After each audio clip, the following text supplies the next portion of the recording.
Voici la série parfaite pour les fans de cinéma. Salut à tous, ici Reg. Aujourd'hui j'ai envie de faire la critique, plus vous conseille une nouvelle série qui vient d'achever sa première saison aujourd'hui. Une série que je trouve de qualité, qui parle du monde d'Hollywood, du cinéma, une comédie satirique, avec plein d'acteurs hyper connus dedans, plein de réalisateurs méga connus aussi dedans, que ce soit dans des caméos ou des rôles. Une production assez folle, c'est Apple TV+, hein. Après tout, ils font de la qualité. Je pense sincèrement que vous allez beaucoup aimer. Il y a 10 épisodes d'environ 25 minutes par épisode, du coup ça se regarde très très vite. Une saison 2 est prévue et on va en parler sans spoiler, mais je ferai quand même une partie avec spoil, mais ne vous inquiétez pas, je vous dirai quand. Matt, le nouveau PDG d'une ancienne boîte de cinéma hollywoodienne qui cartonne toujours aujourd'hui, mais qui doit faire face au marché. C'est-à-dire que Matt, il a un rêve, faire des films de prestige pour cinéphiles, mais en même temps, Hollywood l'oblige à faire des films un peu discutables. Ça sera donc son histoire et comment il arrive à gérer tout ça. Deux studios commence comme ça, avec un Paul Dano qui tue quelqu'un, et oui, parce que ça va parler de comment les films sont faits. Alors pas que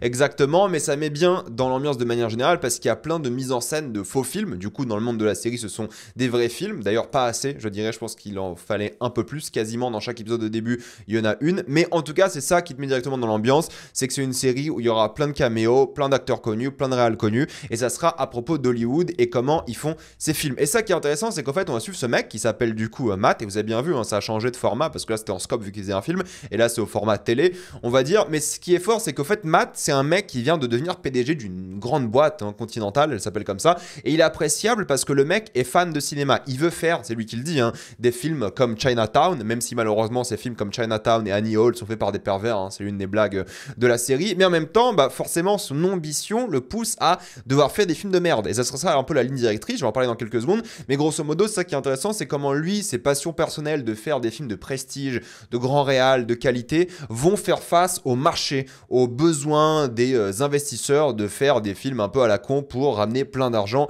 et du box-office. Et c'est ça, c'est lui contre cette machine infernale, et comment lui va même tomber dans cette machine infernale, va devoir faire des concessions, va devoir essayer de changer le monde d'Hollywood et garder le cinéma en vie, hein, c'est lui qui dit ça, et en même temps se faire bouffer par la machine. Donc c'est ça qui est fascinant et drôle, c'est d'un côté le délire Hollywood évidemment, infernal, économique, et en même temps la passion et ce personnage-là qui sera évidemment développé au fur et à mesure. Donc c'est ça qui est vraiment le cœur et l'âme de la série, parce que je trouve que la série a une vraie âme, une vraie identité, et sa passion pour diriger qui sera mise à épreuve face à des choses assez problématiques pour sa morale et son amour de cinéphile, tout en, on va dire, développant sa solitude et qui il est réellement. Parce que la ligne directrice de la série, c'est lui qui doit donc créer une œuvre qui s'appelle Kool-Aid. Kool-Aid, vous savez, si je dis pas de bêtises, c'est cette boisson qui est aux États-Unis, et ils veulent faire du coup un film en rapport avec la boisson. Voilà, c'est le délire de prendre des licences, des jouets, des boissons, des conneries comme ça pour en faire des films. Et ça sera toute la critique du système hollywoodien qui apparemment est inspiré d'histoires vraies que les scénaristes,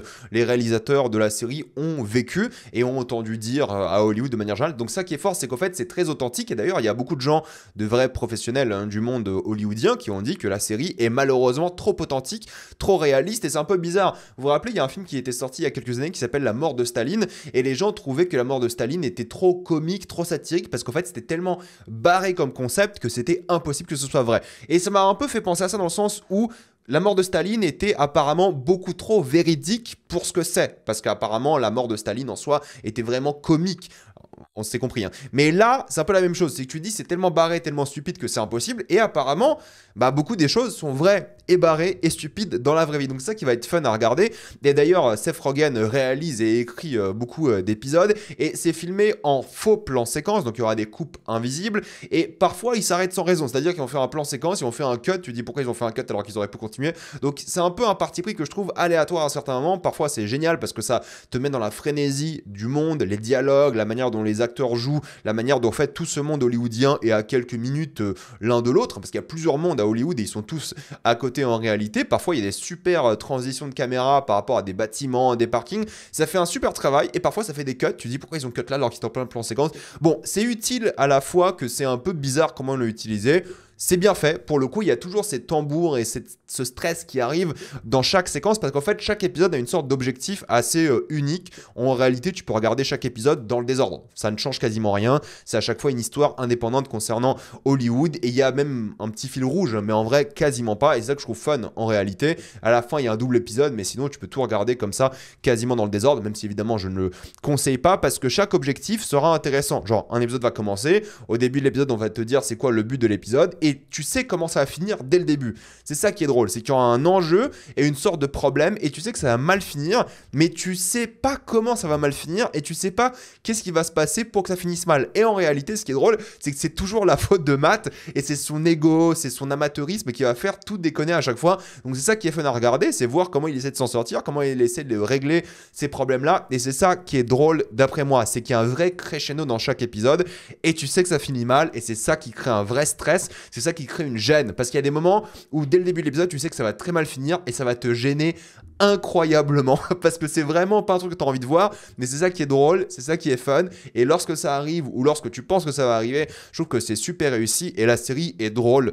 Pour le coup, mine de rien, et c'est ça d'après moi qui est aussi le cœur de la série, c'est ces moments de stress, d'intensité, il y a un côté vraiment thriller au truc à certains moments qui est vraiment bien réussi, tout en étant une comédie avant tout. Et je trouve que les acteurs jouent tous très bien pour le coup, hein, que ce soit lui, que ce soit absolument tout le monde, et c'est justement ce stress et cette intensité qui va être, va dire, vraiment visible sur le visage des acteurs, le côté comique, ils sont tous très drôles d'après moi, il y a des acteurs comme Bryan Cranston qui s'éclate hein, clairement dans le rôle, il joue une caricature vraiment abusé et ça qui est fun c'est qu'il y a des acteurs qui vont jouer des rôles comme Bryan Cranston et il y a des acteurs qui vont jouer leur propre rôle comme évidemment Martin Scorsese. Alors il joue son propre rôle entre guillemets mais il joue voilà une fiction de Martin Scorsese évidemment mais il joue super bien. Ça qui est drôle c'est qu'en fait les réals ils jouent tous super bien. Alors Martin Scorsese c'est entre guillemets un acteur depuis qu'il fait du cinéma, je veux dire il était dans Taxi Driver il y a quoi 50 ans déjà, presque plus, hein. Non, 50 ans Taxi Driver, mais il joue super bien et c'est l'un des meilleurs acteurs de la série, mais tous les acteurs jouent bien. Ron Howard aussi joue super bien, c'est un réal aujourd'hui, même s'il a commencé en tant qu'acteur, si ma mémoire est bonne, et c'est ça qui est fun, c'est qu'en fait, Matt et les nombreux employés du Continental vont devoir littéralement négocier avec les réals, et ils sont vus un peu comme des dieux, comme ces artistes avec lesquels tu négocies pas et tout, et c'est ça qui va être fort et drôle, c'est la confrontation, et ça va évidemment tacler tous les sujets hollywoodiens un peu classiques. Voilà, pourquoi ils font des films sur des licences de jouets, pourquoi parfois ils font des films de merde, pourquoi parfois il y a trop de népotisme, la manipulation, les arnaques, l'opportunisme entre les différentes personnes. Ils sont complètement déconnectés de la réalité, hein. C'est tous des riches qui gagnent énormément d'argent en faisant des films et ils n'arrivent pas à comprendre ce que c'est de faire des films parfois, de faire de l'art. Parfois ils parlent du fait d'avoir une formule qu'ils vont utiliser pour les films d'horreur par exemple parce que ça ramène du cash. Ça va parler des producteurs qui sont détestés sur les plateaux, les chefs de studio qui sont détestés et comment les artistes les sucent un petit peu on va dire pour avoir encore plus de budget parce que c'est ça, hein, c'est du léchage de bottes assez extrême, mais ça reste ludique je trouve sur le cinéma et ça reste vrai d'après ce qu'on entend, d'après ce qu'on voit dans l'actualité. Moi qui m'occupe de l'actualité cinéma depuis des années maintenant, c'est des histoires que tu entends tout le temps et c'est ça qui est fun, c'est voir ces histoires là dans le monde du cinéma. Donc en fait quand tu te connais dans le monde du cinéma un petit peu hollywoodien, les grandes lignes, c'est drôle à regarder et quand tu te connais pas vraiment à ce qui se passe, je pense que c'est rigolo aussi parce que ça reste assez ludique, ils expliquent plein de choses, il y a plein de références à plein de films, je vais en citer plein des trucs comme ça par rapport à des spoilers et tout après, mais c'est ça qui est fun d'après moi et réussi, c'est comment tu vois l'opportunisme de ces gens, la mort de l'art, les franchises qui sont montrées, les films beaucoup trop longs, les blagues sur les pervers, il y a tout ça qui est fun, qui est bien réussi, qui marche bien, donc c'est à la fois critique hollywoodienne, en même temps ça raconte des histoires de personnages et chaque épisode est une sorte de crescendo à la fois émotionnel, comique et ça marche super bien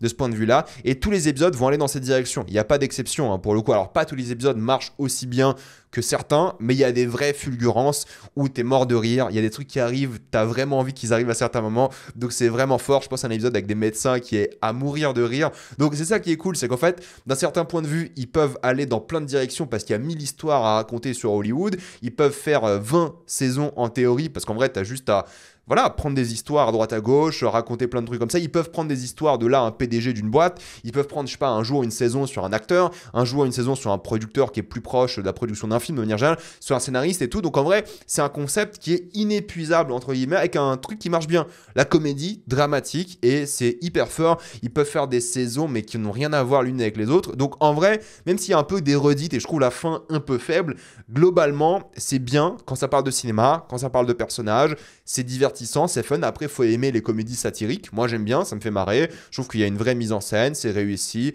Voilà, il y a une vraie âme, un vrai amour, une vraie identité dans cette série, même si ça s'inspire évidemment beaucoup du cinéma et des choses comme ça. Donc honnêtement, tout ça là, c'est un véritable plaisir à voir parce que ils aiment le cinéma, ils aiment l'amour de l'art, ils aiment ces œuvres-là, ils ont une vraie passion pour la salle de cinéma, pour les films, pour les séries aussi forcément, et ils jouent à fond sur ça. Donc forcément, pour les fans de cinéma, c'est un pur plaisir, et pour les gens qui découvrent un peu le cinéma ou qui s'intéressent un peu au cinéma, c'est très drôle à regarder, très fun, parce que c'est presque, entre guillemets, grosse guillemets, une sorte de documentaire, t'as l'impression à certains moments. Donc j'ai beaucoup aimé la série pour ça. Donc de studio, même si c'est un peu imparfait, ça reste très drôle, très divertissant, c'est bon pour quasiment tout le monde, hein. C'est une série qui est assez universelle, même si vous en foutez du cinéma, je pense que vous pouvez trouver une vraie passion à suivre cette série, suivre ces personnages, parce que ça va dans des directions qui sont très folles, et ça me fait penser un peu, vous savez, à ce cinéma américain des années 2000, qui était très comique, qui était très drôle, et ça manquait un peu, je trouve, au monde hollywoodien. Donc là, c'est un grand retour à ça, c'est un grand retour à ces grandes comédies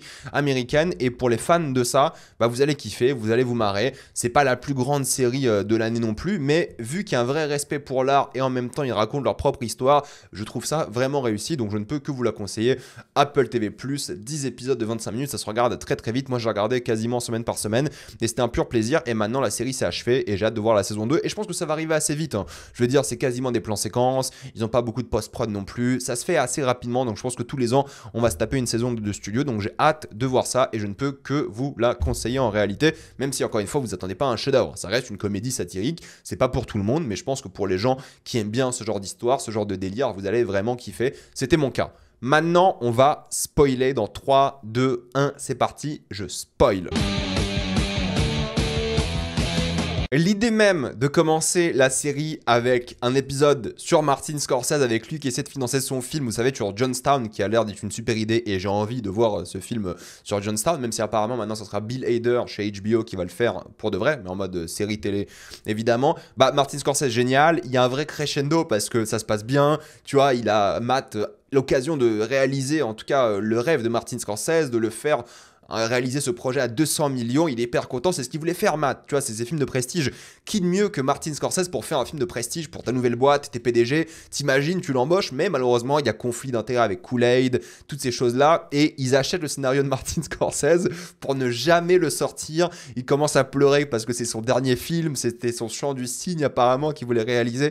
C'est super drôle, je trouve, et j'adore le second degré de Martin Scorsese, j'adore le second degré de Charlize Theron, c'était absolument génial, parce que c'est un crescendo où tout se passe bien et d'un coup ça déconne pour des conflits d'intérêts à la con, pour un budget astronomique, que des conneries comme ça en réalité, alors qu'ils auraient pu réaliser le dernier film de Martin Scorsese, ça aurait été la boîte qui fait le dernier Scorsese, c'est une dinguerie en réalité, et c'est super drôle je trouve. Et là la série m'a vraiment conquis parce que je me suis dit, le second degré, les choses que sûrement Martin Scorsese a vécu dans la vraie vie, parce qu'ils en parlent à ce moment-là, il a dit c'est pas mon premier rodéo, t'es qui, tu vois, il est dans le business depuis 60 ans le mec, donc c'est vraiment excellent de ce point de vue là. Je me suis dit putain, la série va être géniale s'ils arrivent à avoir ce rythme. Ça n'a pas toujours ce rythme, mine de rien, mais le début était fantastique et je pense que ça a conquis tout le monde. Le deuxième épisode, c'est aussi génial. Je veux dire, t'as ce plan séquence qu'ils doivent réaliser, ils ont qu'une journée pour le shooter, ils doivent tout faire parfaitement parce que c'est un plan séquence final et il arrête pas de tout gâcher. C'est lui qui défonce absolument tout et tu sais qu'il va foutre en l'air le plan séquence et jusqu'à la fin il le fout en l'air, même avec sa voiture et tout.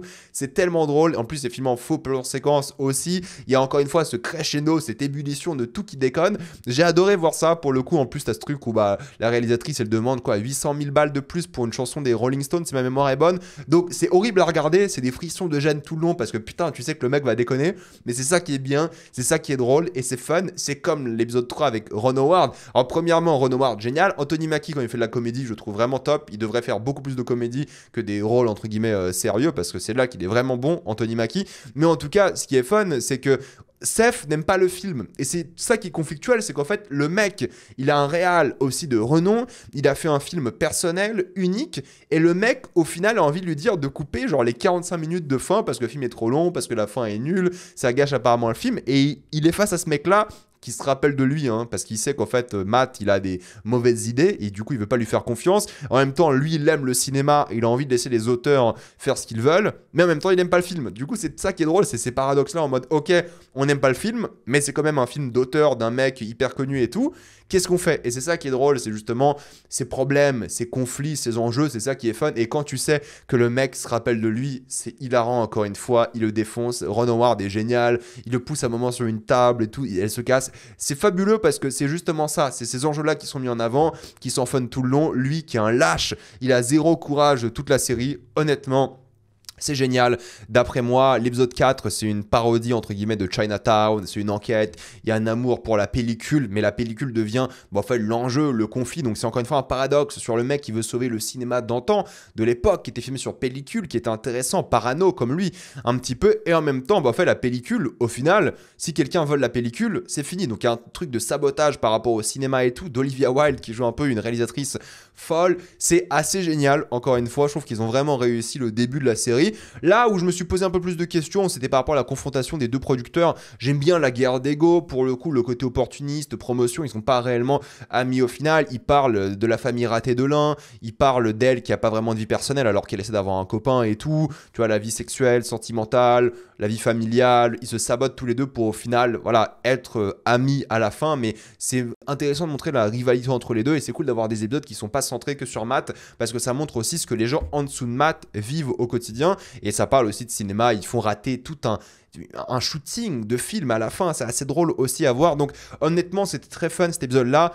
Et l'épisode 6, moi, il m'a fait mourir de rire parce qu'en fait, c'est un truc qu'on a un peu tous vécu, je pense, avec quelqu'un qu'on aime ou avec une copine, un copain, peu importe. Mais quand t'es fan de cinéma et tu considères le cinéma comme de l'art, parfois t'es confronté à des gens qui voient le cinéma comme un truc banal, tu vois, comme ouais, comme un film, quoi. C'est ça qui est un peu rigolo, c'est qu'en fait, il n'arrive pas à mélanger sa vie personnelle, sa passion et en même temps une vie amoureuse parce qu'en fait, lui, sa passion, c'est le cinéma. Donc, il lui faut une personne qui aime le cinéma aussi. Tu sais, il parle d'une saga à 7 films qui a fait 3 milliards de dollars. Donc, en gros, c'est Mission Impossible, hein, soyons honnêtes. Et elle dit, au fait, c'est pas l'art. On s'en fout. Enfin, c'est des films à la con. C'est quoi? C'est MK Ultra. Ils disent non, mais c'est nul. Enfin, c'est ridicule. Enfin, moi, je suis une médecin. Moi, je fais quelque chose de vrai, d'important et tout. Il lui dit attends, c'est quand même de l'art. 7 films, les gens aiment ça et tout. Donc, il y a un vrai débat sur l'art qui est intéressant. Il y a un vrai mépris des médecins. Et lui, il n'arrive pas à comprendre pourquoi elle considère pas que c'est l'art. En plus, ces gens-là regardent pas de films. C'est ça qui est drôle. C'est qu'elle considère pas que c'est l'art. Mais elle regarde pas de films qui seraient des films artistiques, entre guillemets. Donc, il y a un vrai mépris pour l'art. Donc, il y a une frustration de sa part. Ils sont complètement déconnectés, les gens qui regardent pas de cinéma. Et ça, c'est un truc qui arrive dans la vraie vie. Hein. Toi qui aimes le cinéma, tu vois ça comme un truc un peu intéressant, quoi, comme de l'art, mais les gens voient pas ça comme de l'art, entre guillemets, ils voient ça comme du divertissement, et puis basta, la grande majorité des gens. Du coup, il y a des conflits par rapport à ça.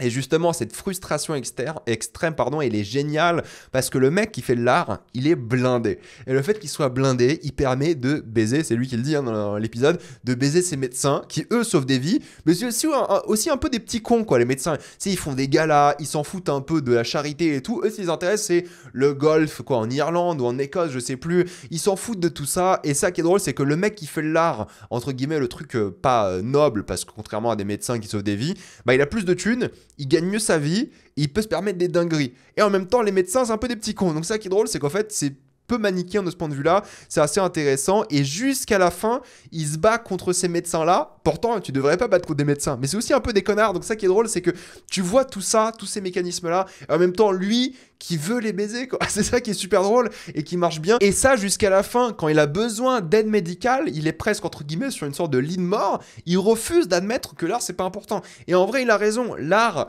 peut-être pas aussi important que littéralement sauver des vies, mais c'est important pour la vie humaine, l'art. Alors peut-être pas MK Ultra, j'en sais rien, mais le débat, peu importe. Ce qui est intéressant, c'est que l'art est tout aussi important pour l'humain que la santé, que la médecine. Parce qu'en vrai, quand t'es soigné, t'as besoin de vivre des choses et tu vis aussi par l'art. Alors c'est peut-être un point de vue de privilégié, hein, je dis ça, je dis rien, j'en sais rien, mais c'est intéressant ce débat-là et à quel point il l'assume jusqu'au bout.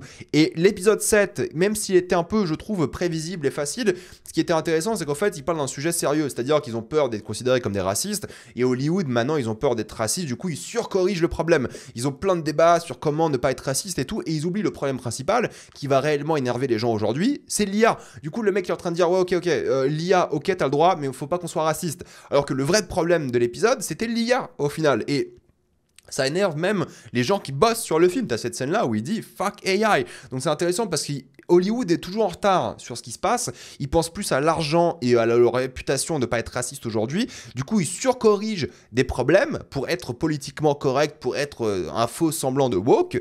Alors que le vrai problème est sous leurs yeux, et ils font pas attention et ils s'en branlent. Et c'est ça qui vient leur faire mal après. Donc j'ai bien aimé cette histoire-là, même si j'ai pas trouvé l'épisode très original ou fascinant, bah, j'ai trouvé que quand même c'était intéressant ce twist entre guillemets à la fin. Après, moi j'avoue que les 3 derniers épisodes, c'est ceux qui m'ont un peu, on va dire, déplu entre guillemets, parce que je les ai trouvés moins originaux de manière générale. Alors tout le délire des influenceurs qui vont même pas regarder la cérémonie, qui ont même pas vu les films, bon, c'est un truc, c'est une petite pique que je trouve facile, mine de rien. Alors encore une fois, ça arrive dans la vraie vie, c'est réel, que ce soit en France, aux États-Unis, partout, hein. C'est des influenceurs, ils sont invités à des avant-premières, ils ne regardent pas les films, ils s'en foutent du cinéma. C'est ok, je pense que ça fait partie du business, c'est comme ça, c'est la vie. Il y a des choses pour contrebalancer ça, hein. Tu as un discours de Rami Youssef qui est là à dire que le cinéma est important, faut le sauver. Quand tu vas acheter un billet de cinéma pour Avatar 3, en fait, tu l'achètes pour le cinéma, pour le sauver. Tu fais un geste, il le dit lui-même. C'est pire aux États-Unis, mais en France aussi un petit peu. Quand tu vas au cinéma, c'est pour soutenir le cinéma, ça qui est aussi intéressant. Mais ce qui est drôle dans cette séquence-là, c'est qu'en fait, Sal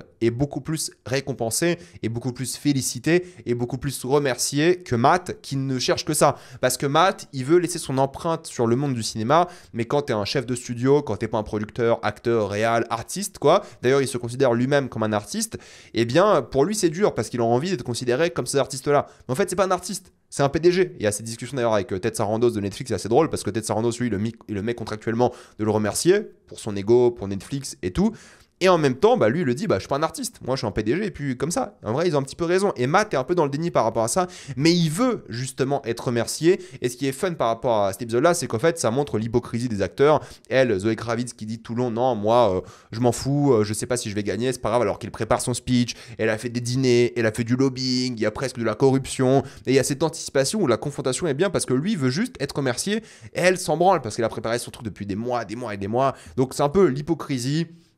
C'est un peu tout ça, comment lui va perdre des contrats à cause de son ego, l'amateurisme et l'ego, la fragilité, le manque de courage de Matt va lui faire perdre des choses de manière professionnelle, et c'est une histoire de relation. Et Matt, c'est pas un mec très relationnel, tu vois, il a du mal à avoir des relations qui soient intimes, même professionnellement, il a du mal et se fait souvent marcher dessus, alors que c'est le PDG d'une grosse boîte, et il devrait pas en réalité. Donc ça que j'aime beaucoup, en plus les caméos de stars qui sont à peine montrés, ils sont juste là pour être là. Bon, c'est fun, c'est intéressant.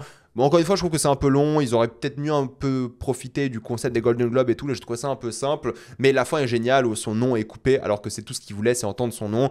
Bon, il y a des petits trucs comme ça qui sont plutôt bien réussis. Même si je trouvais cet épisode-là moins original, encore une fois, et moins intriguant, moins cette ébullition, ce côté thriller, ce fantasme presque et tout, qui était moins présent par rapport aux autres épisodes. Et puis le double épisode final, pour moi, il est peut-être le moins intéressant de la série parce qu'il y a un côté où il développe un petit peu la relation avec sa mère, mais grosso modo, même s'il y a quelques blagues par rapport à Coralie Farja qui va faire un truc de body horror. On ne sait pas quand est-ce que ça a été tourné, mais ça parle de Substance en réalité, ou alors d'une suite de Substance, ou une suite de films dans le même genre, entre guillemets. C'est sur le CinemaCon, donc c'est une vraie, on va dire, conférence qui existe par rapport à ça, un vrai événement qui a eu lieu il n'y a pas longtemps. D'ailleurs, j'en ai parlé en vidéo actualité. Et voilà, ils vont dans les clichés de l'ancien Hollywood, tout le monde est drogué, ils font la fête. Mais le vrai enjeu, c'est du coup Amazon Prime qui va acheter le Continental. Et ça qui est drôle, c'est qu'ils vont se faire MGM. Rappelez-vous, MGM, boîte legacy, comme ils appellent ça aux États-Unis, boîte culte de cinéma qui a été racheté par Amazon et qui n'existe plus en théorie, quoi. Maintenant, tout est possédé par Amazon et c'est le risque de Continental, c'est de se faire acheter par Amazon, ce qui les ferait un peu disparaître, être dissous dans la masse d'Amazon. Et c'est toujours un peu triste d'avoir des boîtes de tech qui rachètent des vieilles boîtes de cinéma parce qu'en vrai, on peut dire ce qu'on veut, ces boîtes de cinéma sont des boîtes entre guillemets qui pensent qu'à l'argent et tout, mais en tout cas, leur business principal, c'est le cinéma. Ce qui les intéresse, eux, c'est de faire des films et de vendre des films. Là où une boîte de tech, au fait, les films, c'est un truc à part, quoi. Les films, c'est un truc qu'ils ont en plus de la technologie et tout d'Amazon. Donc, il y a un côté un peu... je peux comprendre que les gens soient énervés qu'Amazon possède des boîtes comme ça qui ont plus cette priorité de faire que du cinéma. Donc ça...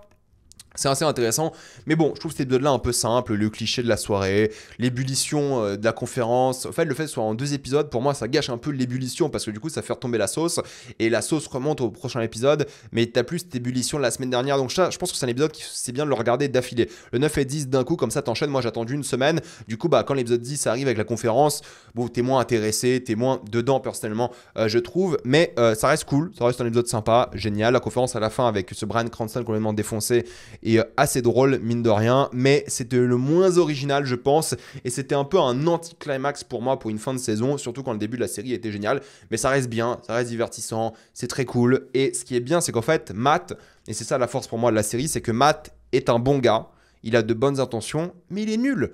Et c'est ça qui est cool, c'est qu'il est attachant, il n'a pas de vie sentimentale, il est seul, mais il veut faire de bonnes choses. Et c'est pour ça que j'aime suivre la série, c'est que les intentions sont là, mais les méthodes sont catastrophiques et en même temps il est broyé par la machine et ce manque de compétences. Et je pense que le développement de Matt sera qu'il va essayer de s'imposer de plus en plus et ça sera lui face à la machine et comment tu peux justement vivre dans ce système. Donc c'est ça qui va être d'après moi intéressant et c'est pour ça que j'ai beaucoup aimé la série, c'est grâce aussi à ces personnages attachants qui ont l'air tous plus ou moins gentils. Genre même Sal qui est un drogué, tu sais, il est un peu appréciable quand même. Donc c'est ça qui est cool. Voilà, mettez-moi dans les commentaires votre avis sur The Studio, si vous avez adoré ou pas la série, j'ai envie de savoir. Dites-moi tout ça. Pensez à vous abonner à la chaîne pour voir les prochaines vidéos. Mettez un j'aime, ça aide beaucoup la chaîne. Suivez-moi sur tous mes réseaux, que ce soit Spotify, TikTok, Instagram ou Twitch. Et moi je vous dis à la prochaine fois. Salut à tous.